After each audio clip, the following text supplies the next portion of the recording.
to two groups in this country, patriots and traitors. No middle ground. Disinformation is not simply lies or falsifications. It is the art of having your enemies say what you want them to say. Who would engage in espionage on Twitter? Who would be that stupid? Not me. It's very important to educate people about these techniques. They have the Great Reset, we have the Great Awakening. Another type of active measure is the agent of influence. And why shouldn't I root for Russia, which I am? You know, it's very hard for journalists to accept that this has been going on. What do you get your opinions from? TV? Disinformation is actually a deliberately distorted or manipulated information that is leaked into the communication system of the opponent with the expectation that it would be accepted as genuine information and influence either the decision-making process, for example, or to influence or manipulate public opinion. I want to see these people go through misery because of their grooming against our children. Some questions remain unanswered. What is the effect of all these active measures? I did nothing wrong. Welcome to a premium episode of the Did Nothing Wrong podcast, where we cut through the noise and help you make sense of the chaotic information space around us. I'm Griff Somke. And I'm Jay McKenzie. On this premium episode of the Did Nothing Wrong podcast, we talk about the deliberate disinformation campaigns around the fires in Maui, as well as get our predictions in for the Zuckerberg-Musk fight, and speculate on what the current trajectory of the Alternative for Germany party can tell us about the future of MAGA. Stick around. I realized that this is actually going to be episode 88. And then I found myself thinking, fuck, we can't call it episode 88. There's no way. So I started scrambling, trying to think of what we were going to call it. And I came up with a better title than that. We are going to call it episode Klaus von Stauffenberg Did Nothing Wrong. For those of you who are missing that, it's Klaus von Stauffenberg was the guy that brought a briefcase full of explosives to a meeting in 1944 to try and blow up Hitler. Unfortunately, he only ended up blowing off his arm or whatever it was. Okay, now here's what we're doing. It is episode LXXXVIII. How long did it take you to think of that off the top of your head? What, Roman numeral for 88?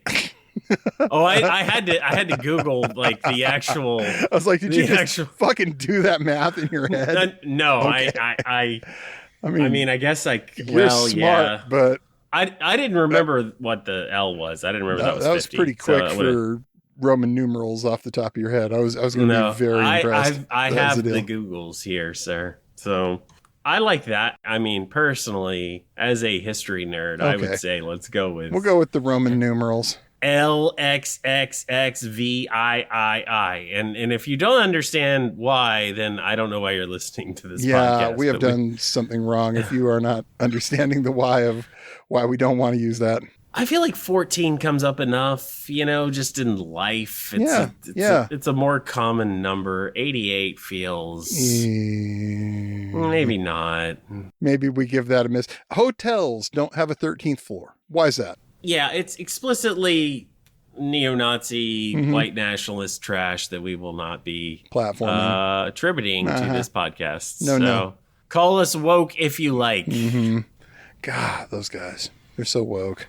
People are going to look at that and think you had a stroke, but I'm fine with that. Oh, I'll explain it. If it comes down, they're going to be like, what? No, we'll explain it. We'll definitely explain it. Okay. All right, so let's talk about the fires in Maui because, well, all I know for sure is global warming does not exist, and even if it did, it's definitely not the reason for these fires in Maui. Yeah, there's been a lot of news in the world, and as always, the same people keep showing up to exploit it for their own cynical ends. Yes, as one does. Well, at least one of them anyway. Indeed. So yes, the devastating wildfires which caused... Depends on who you ask. I mean, we're seeing numbers that are anywhere from, last I saw was 96 to hundreds. It just really depends on where you're looking at sources. It'll be a while before all that sorts out. It's bad, real bad. Yeah. An entire town burned to the ground, basically. So before all is said and done, the casualties will probably be easily over 100.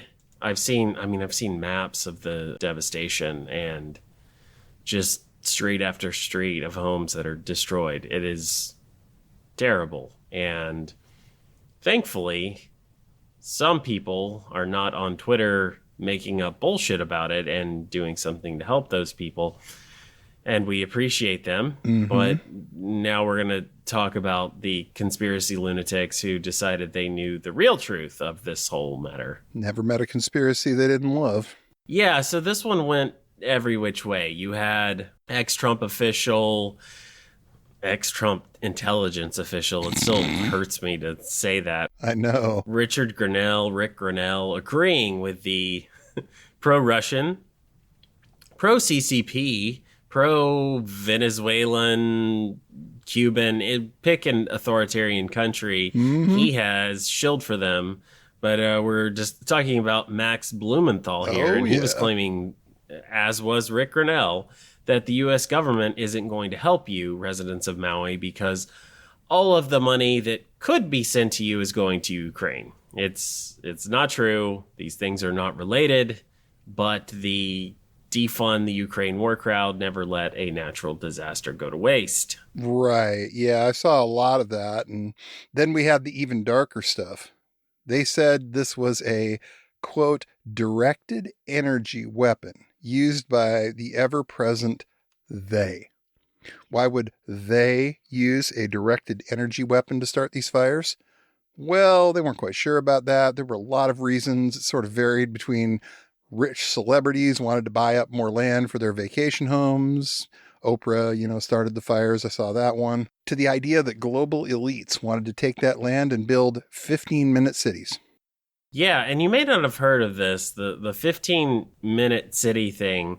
It's really kind of a nice idea of creating neighborhoods and areas that people can live in, and they can get all the things they need within 15 minutes of their home.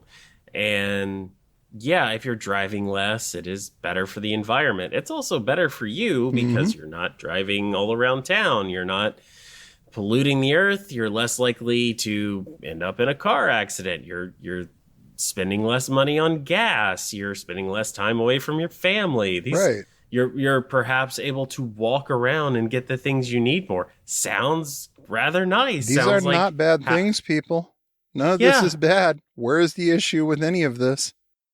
Well, yeah, of course, the issue comes in because someone at the World Economic Forum said it was a good idea. So clearly this is a part of the grand global conspiracy to control you. And the QAnon crowd, the conspiracy nuts, have turned this into the 15-minute city thing is the only place you can go. You're not allowed to leave your little 15-minute area. If you leave your area, they're going to arrest you. So it's all about controlling what you can see and where you can go and tracking you because they're going to put cameras everywhere. They're always obsessed about freedom from Klaus Schwab and, well, I mean, they mean the Jews, even if they don't say the Jews. So they took this really nice idea, but they turned it into, well, this is how they control you. And this is why we can't have nice things, folks. This right here. No, we cannot. So the idea of the directed energy weapons, the idea of deliberately causing this fire is, yes, you will have your 15-minute city and you will own nothing and eat bugs and you will like it. As the conspiracy goes. So it's a shit show. And Elon Musk, as far as Twitter, still want to call it Twitter because it's Twitter. It's Twitter. He's paying these people to post bullshit. Mm-hmm. They are posting utter fucking nonsense because that is what goes viral on Twitter. That is what gets retweeted. And that is what gets the most eyeballs. And what gets you paid on Twitter is eyeballs, is engagement, is people saw this tweet. Doesn't matter if they're real people. Mm-hmm. This is how you get your money. So these people went fucking crazy. They're literally getting paid to lie. Yeah. Yeah. And it becomes this just completely useless platform where at one point it was the absolute best way to keep up on breaking news. There was nothing comparable to it. But once you have incentivized lying, which they have, you get X number of impressions, you get X number of dollars. And as long as you give Elon that $8 a month for his VIG, then you are up for getting a shot of that money every month. So it's become just this absolute nightmare. We're starting to see the disinformation, the fact checkers getting just overwhelmed with this stuff because there's just too much of it. You can't keep up on it. You can't keep track of it. Well, and it's so demoralizing because at a certain point, it's like, well, why am I? Because nobody's doing anything. Nobody cares. And anybody who does care can't do anything about it. Yeah. And that seems to be the point, doesn't it? I mean, he's doing so many things. Like, to get paid by Twitter, well, you have to sign up for Twitter Blue X Premium, as he's now calling it, which is, again, worse because everything about this rebrand is worse. But he's advertising it as essentially, if you pay for Twitter Blue, it's going to be free because the money's going to be sent back to you in your engagement. Like, you post a little bit every month, you're going to get it back. So one, again, just complete and utter failure of the business model. Not only can you now hide your blue check because it is a mark of shame, Twitter Blue, he's now marketing it as free, but it's worth it to him because he hates reporters. He hates anyone that's interested in the truth. He wants to devalue anyone who could continue to make him look like the shitty person, the ignorant fool that he is, who is pretending like he's going to beat up Mark Zuckerberg, but he, God, this man, Mark Zuckerberg 5 years ago was one of the most hated men in America, easily top 5. But Elon Musk, gotta hand it to him. He is the best PR officer Meta, Facebook could ever hire, could ever dream of having come into their lives. Because that's what happened. He ends up making Mark Zuckerberg, the Facebook guy, look good. The robot. And you got to do something really, really, really special for the world to be rooting for Mark Zuckerberg to beat you up. And I kind of am on Zuckerberg's side. I know he's a terrible person. I know the terrible things that he's done for local news, and he downplayed all the Russian influence and operations in 2016. He stonewalled Congress.